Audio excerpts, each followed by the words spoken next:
और ये कई लोग अधिकांश लोग हैं ऐसे जिनको सैलरी जब मिलती है तो टीडीएस काट करके मिलती है। तो चूंकि आईटीआर का समय चल रहा है तो कई लोग जानना चाहते हैं क्या टीडीएस काट करके जो मिलता है उसके बावजूद उनको टैक्स भरना पड़ेगा।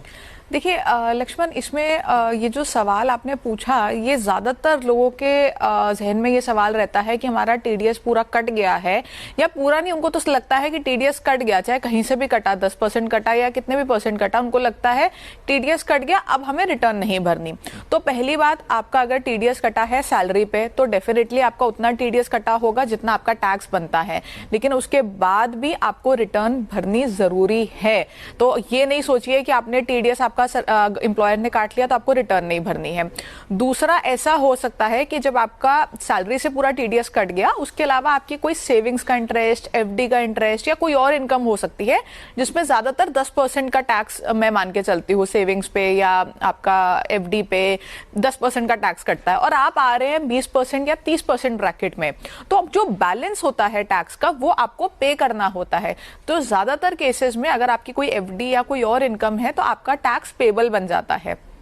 इसके अलावा अगर आपकी इनकम 2.5 लाख से तो कम है, साल में 2.5 लाख से कम इनकम है, लेकिन आप एज कंसल्टेंट या प्रोफेशनल कहीं काम कर रहे हैं, रिटेनरशिप पे हैं, और उस केस में आपका 10% अगर टीडीएस कट रहा है, जो यूजुअली 10% ही कटता है, तो आपका टैक्स तो नहीं बनता, लेकिन रिफंड क्लेम करने के लिए आपको रिटर्न भरनी पड़ेगी, वरना आपको रिफंड नहीं आएगा। तो डेफिनेटली आपके लिए ये सोचना कि टीडीएस कट गया अब हमें कुछ नहीं करना, ये बिल्कुल गलत होगा। बिल्कुल, टीडीएस कटा है इसके बावजूद आप रिटर्न फाइल करिए, और मान लीजिए ज्यादा कटा है तो आपको रिफंड भी चाहिए होगा, तो इसके लिए भी आपको रिटर्न फाइल करना पड़ेगा।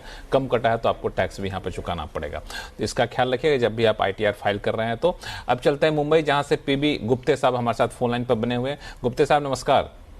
नमस्कार, बताएं सर, क्या सवाल आपके पास। हाँ, पहले तो मैं धन्यवाद देना चाहता हूँ मेरा क्वेश्चन लिया करके।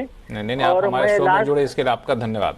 नहीं, मैं लास्ट 6-7 साल से every Saturday without fail CNBC tax जरूर देखता हूँ, अगर मिस हुआ तो रिकॉर्डिंग देखता हूँ।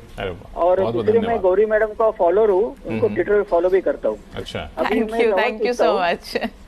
हाँ, अभी मैं सवाल पूछता हूँ मेरा कलीग के लिए। वो प्रीमियम टैक्स भरते हैं, प्रोफेशनल है और 50% डिडक्शन भी लेते हैं। उनका अभी तक तो कैपिटल गेन कुछ नहीं, इस साल कैपिटल गेन है, लेकिन फॉर्म नंबर 4 में कैपिटल गेन कुछ प्रोविजन ही नहीं है प्रीमियम टैक्स में।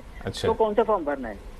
ठीक है, तो देखिए, सबसे पहले तो आपका 44 एडीए में रिटर्न जा रही है, जिसपे 50% मिनिमम आपको प्रॉफिट दिखाना होता है, तो उसके लिए आईटीआर 4 आपने बताई, वो बिल्कुल ठीक है। लेकिन क्योंकि कैपिटल गेन भी हुआ है तो आईटीआर 4 में कोई कॉलम नहीं है कैपिटल गेन दिखाने का, तो आपको आईटीआर 3 भरनी होगी, जिसमें आपको 44 एडीए का सेक्शन मिल जाएगा। लेकिन यहाँ पे मैं आपको एक बात बता दूं, जो पहले भी मैंने कई शोज में बताई है, और यहाँ पे कुछ प्रोफेशनल्स का व्यू डिफर करता है, लेकिन मैं बहुत स्ट्रांगली बिलीव करती हूँ कि आपको एग्जैक्टली 50% का प्रॉफिट नहीं दिखाना होता, आपको एक्चुअल दिखाना होता है। तो अगर आपने 1 लाख रुपए कमाए हैं तो आप 50,000 पे प्रॉफिट नहीं दिखाएंगे।